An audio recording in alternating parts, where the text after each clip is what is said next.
Okay, so I'm going to be making a video to go ahead and, with documented printed evidence, establish a timeline and pattern of fraud and inconsistencies that end up going ahead and proving negligence on the government's end. Alright? So, here we have the main factor. This, if you notice, is from secure.ssa.gov. Alright? Social Security. Alright? Now, here says a representative in Hickory, North Carolina started reviewing my application August 20th, 2002. This could take 2 to 4 weeks. I submitted the application on October 7th, 2021.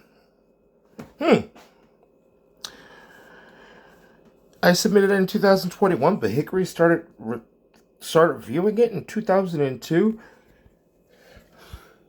Where are you getting your time travelers, Social Security? I need to know this. Come on. Stop holding out on me. Alright? And for anyone saying you can't prove when it happened or who it was, bet. Application, right? Date, October 6th, 2021. Alright? Hickory. At 9:49 in the morning. Alright? So, 2004. Which, by the way, I was born in 1989. So, 89 to 99, 99, 2000. So, 11 at that point. Then, add 4 more. So that it comes to 15. Alright? So, 15 years old.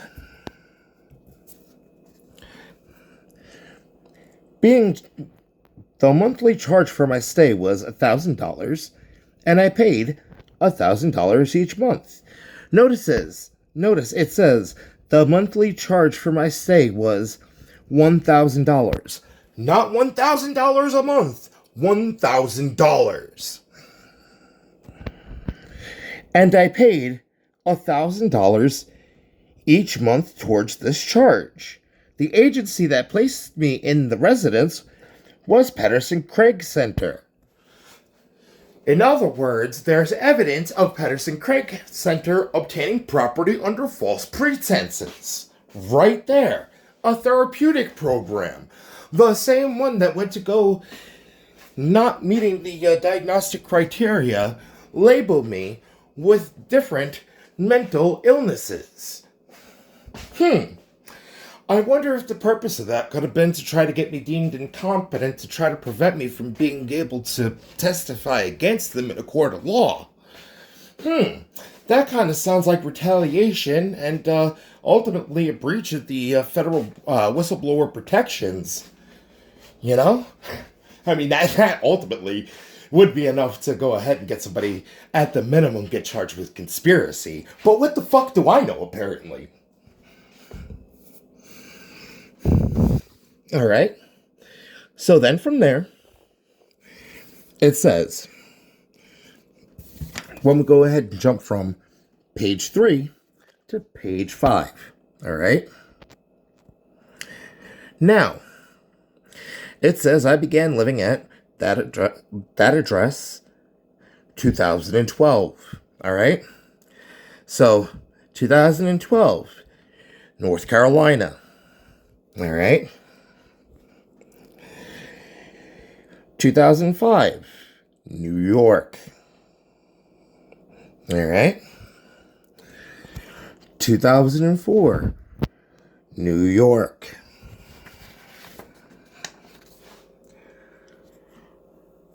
2002 in North Carolina, when I had never been to North Carolina until September 12th, 2012?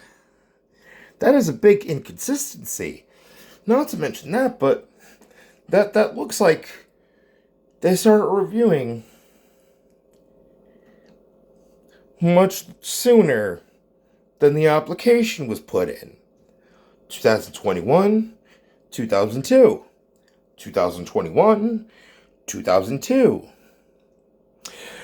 Why would somebody in North Carolina be reviewing that process when the application wasn't put in North Carolina until 2021, when there was no established connection with North Carolina until September 12th of 2012? That right there is enough inconsistencies to go ahead and start a forensic audit through the IRS. Alright? So, next time you want to tell me that I haven't been able to go ahead and establish a pattern of fraud, of me being defrauded, yeah. What is it that you say? You know? No proof, not the truth. You know? I got the receipts right here. What the fuck?